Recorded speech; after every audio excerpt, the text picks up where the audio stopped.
Let's say you just got a job in the big city and you go, yes! Now you don't need a car.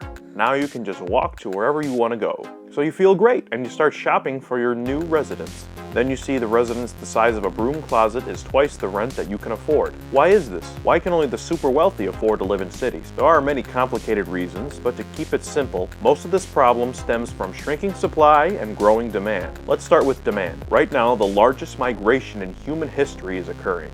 Millions of people are leaving the countryside and moving to the city. In the coming decades, 50% of all humans are going to be living in cities. This means that almost every city will have hundreds, thousands, or even tens of thousands of people looking for new property. But this isn't just the typical farmer's son in search of a better life. No, the millionaires are coming in too.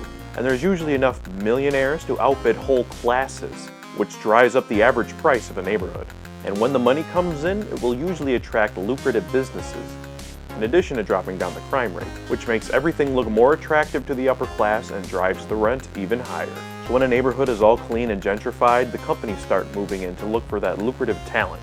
And if there's no talent that lives there, their trendy and posh neighborhood should attract them, which then again pushes this cycle even faster. Suddenly the good and/or cool jobs are all moving to the cities, so people that don't actually want to live there are going to have to move there anyway, which gets the wheel turning on other neighborhoods until they too have to increase their rent. This little story makes it sound like the rich start this cycle, but really it can be started by anyone, between middle and lower classes and the destitute, or anyone in between. And this cycle pretty much has been going on since the Industrial Revolution, and probably a lot before then as well. However, this cycle is moving far, far faster than before. A property today may be worth double in a few years, and maybe even in a few months.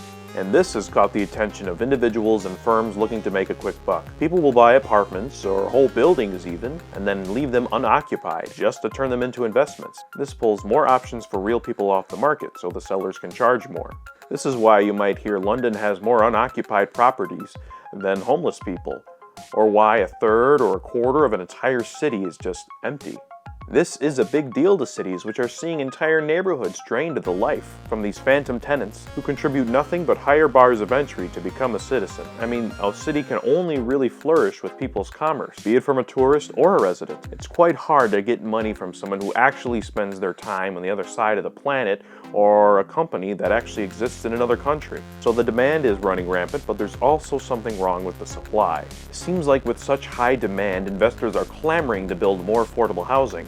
But you'd be wrong. Sure, there's lots of residential places going up, but they're aimed at the upper class or super wealthy. See, the profits are still way higher catering to their tastes, with their large suites, space for gyms, and that wonderfully overpriced commercial culture. And they are not running out of their targeted demographic because of the rising demand I mentioned earlier. And the city organizers will always support a more wealthier project to enrich their glorious city, because the laborers will find their place somewhere else. And they're incentivized to do this, so their own property can gain value. But even if they don't get any actual money, their constituents will certainly buy that idea. Or if someone owned a residence before this big bubble occurred, they're sitting on a gold mine, and they surely would not want to sour their equity with the riffraff. And let's face it, the fear of riffraff is pretty popular right now. So it's not really a conspiracy that people are shooting down major housing developments. It's just people trying to increase their value in a selfish way.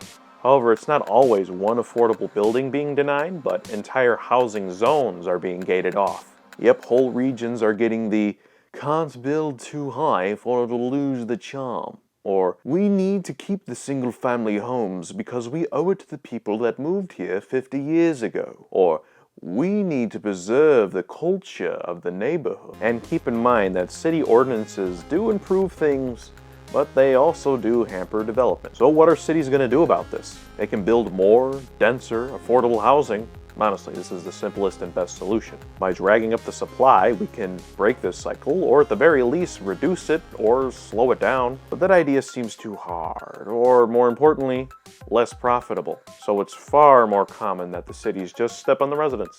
However, while every city is unique, not a single one of them are permanent. What gives each city its influence, its power, its prosperity, are the people that live there. Look at Athens, claimed to basically be the birthplace of Western philosophy, but there hasn't been a philosopher that's mainstream success there in 2,000 years.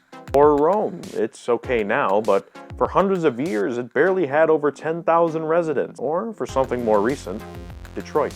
San Francisco, Shanghai, London, Mumbai, Dubai, New York, Vancouver, Toronto, and all others should beware.